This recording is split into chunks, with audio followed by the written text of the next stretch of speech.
ချစ်သူတွေဖြစ်နေကြပြီလို့ထင်ကြေးပေးခန့်နေရတဲ့ခန့်စီသူနဲ့ဆောင်းယောဆန်အားလုံးရဲ့ချစ်တော်အကယ်ဒမီမင်းသားကြီးခန့်စီသူနဲ့မင်းသမီးကျော်လေးဆောင်းယောဆန်တို့ကချစ်သူတွေဖြစ်နေကြပြီဆိုပြီးတော့ထင်ကြေးတွေပေးနေကြတာတွေရှိလာခဲ့ကြပါတယ်ပရိသတ်တွေသိကြတဲ့အတိုင်းမှာပဲမင်းသားကြီးခန့်စီသူကတော့အနုပညာလောကမှာထိတ်တန်းအောင်မြင်နေခဲ့တယ်လို့ကိုပိုင်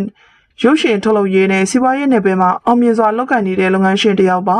ပရာဟိတလူတန်းတွေကိုလည်းရရရလုပ်ကိုင်တလို့နိုင်ငံတော်ကပေးရတဲ့ပွဲတူးကုန်တူတွေကိုလည်းရရှိထားသလိုမိခင်ကြီးကိုလည်းစိတ်ချမ်းသာအောင်ထားပေးတဲ့စံပြပုဂ္ဂိုလ်ကြီးတူလည်းဖြစ်ပါတယ်အဖက်ဖက်ကနေပြေဆုံးနေပြီးမိမချော်လေးတွေဝမ်းဝိုင်းလည်နေပေမဲ့လူမျိုးကြီးဘဝနဲ့သာအေးစစ်စစ်နေထိုင်ခဲ့တာပါဒါပေမဲ့လည်းခုနောက်ပိုင်းမှာတော့သေယိုးဆောင်ဆောင်ရွက်ဆန်နဲ့အတော်လေးကိုမှနှီးစပ်မှုတွေရှိလာတယ်လို့တွေ့ရပါတယ်သူတို့နှစ်ယောက်ဟာအလူတန်းတွေမှာလည်းအတူတူတွားရောက်လုပ်ကိုင်ခဲ့တာပါဒါပြင်မှာတော့မကြခင်နာမှာဆောင်ရွက်ဆန်တယောက်က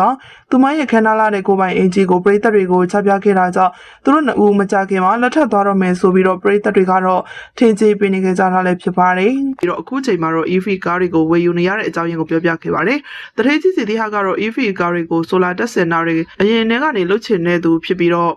အခုချိန်မှာလည်းဤပညာတွေပုံမိုတိုးတက်လာတာနဲ့အမျှ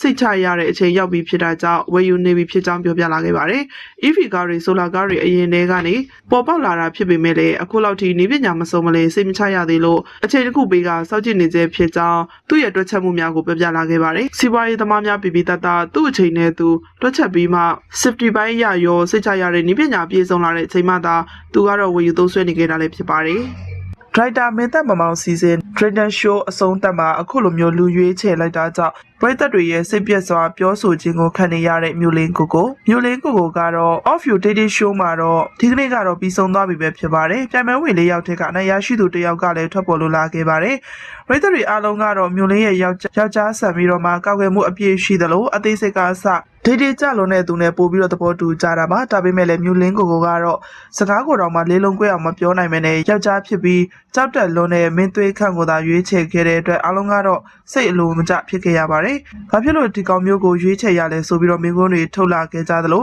ညက်လိုက်တာမရွေးတတ်ဘူးလားဆိုပြီးတော့လည်းမို့ချိုးမြစ်ချိုးနဲ့ပြောလာခဲ့ကြတာပါမင်းသွေးခန့်ဆိုတာကလည်းတရေ6တုံးကတော့မျိုးလင်းကိုထပ်ပို့ပြီးကြောက်နေခဲ့တဲ့သူတူပါဒါပေမဲ့လည်းမျိုးလင်းကိုကတော့သူ့ကိုဘာကြောက်ရွေးချယ်ရလဲဆိုတဲ့သူ့ကိုဘာကြောက်ရွေးချယ်ရလဲဆိုရင်တော့တနာချစ်တာကြောင့်လို့ဆိုခဲ့ပါတယ်မျိုးလင်းရဲ့ပြောကြားချက်အရမင်းသွေးခန့်ကတော့သူကတော့ဖြူစင်တဲ့ကလေးတယောက်လိုမျိုးမြင်ကြောင်း